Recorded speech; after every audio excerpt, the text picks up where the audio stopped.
জয় জগন্নাথ বন্ধুরা। দীঘা জগন্নাথ ধামের যে মন্দির, সেই মন্দিরের ইতিহাস তোমাদেরকে এই ভিডিওটাতে বলছি। তবে সেই মন্দিরের ইতিহাস বলার আগে তোমাদেরকে আরও একটা মন্দির, যেখানে আমি দাঁড়িয়ে রয়েছি, দীঘা জগন্নাথ ঘাটের যে মন্দির, অর্থাৎ একেবারে সমুদ্রের তীরে জগন্নাথ মন্দির যেটা রয়েছে, সেই মন্দিরের ইতিহাস তোমাদেরকে বলতে হবে। তাহলেই কিন্তু তোমরা দীঘা জগন্নাথ ধামের যে মন্দির হচ্ছে সেটার ইতিহাস জানতে পারবে।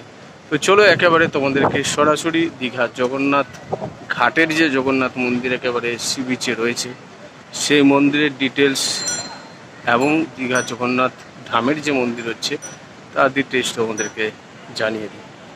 আশা করি এই ভিডিওটা থেকে তোমরা অনেক কিছু জানতে এবং বুঝতে পারবে।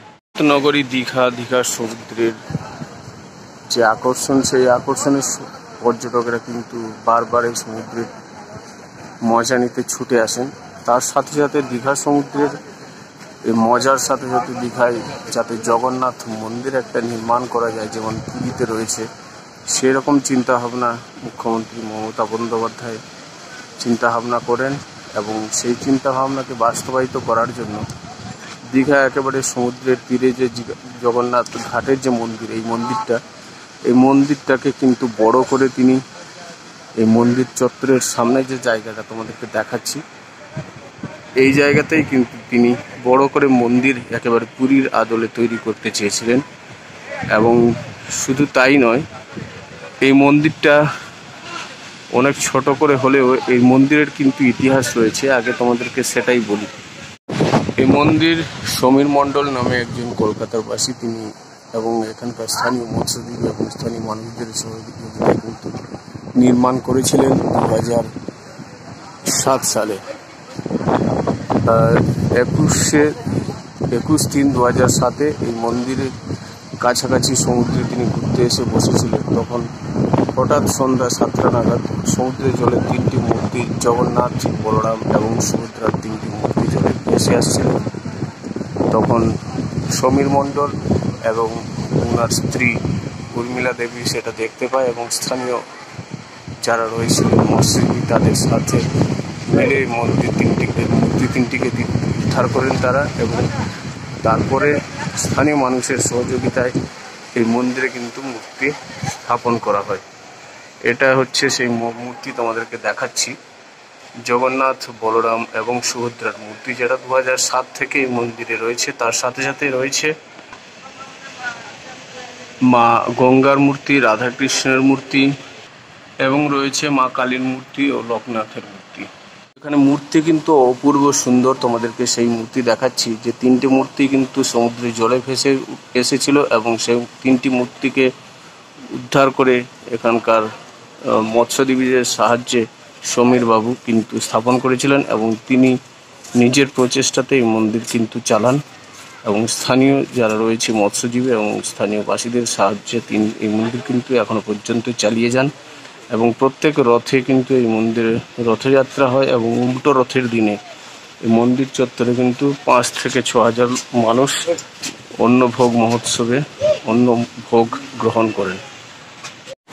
এই মন্দিরটিকে বড় করে আবার জগন্নাথ মন্দির যেরকম রয়েছে পুরীতে, সেই জগন্নাথ পুরী মন্দিরের মতো এখানে মন্দির তিনি স্থাপন করতে চেয়েছিলেন মুখ্যমন্ত্রী। এবং সেই মতো 2019 সালের 19শে আগস্ট তিনি কিন্তু এই মন্দিরে এসেছিলেন মুখ্যমন্ত্রী মমতা বন্দ্যোপাধ্যায়। সাথে ছিলেন শুভেন্দু অধিকারী, যিনি তখনকার পরিবহন মন্ত্রী ছিলেন, এখন বিরোধী দলনেতা, এবং ওনার বাবা শিশির অধিকারী, অখিলগিরি, দেবব্রত দাস সহ বিভিন্ন নেতা নেত্রীরা ছিলেন। এবং এই মন্দিরটাকে নতুন করে এই চত্বরে যে বিশাল মন্দির পুরী আদলে তৈরি করার তিনি সিদ্ধান্ত নিয়েছিলেন।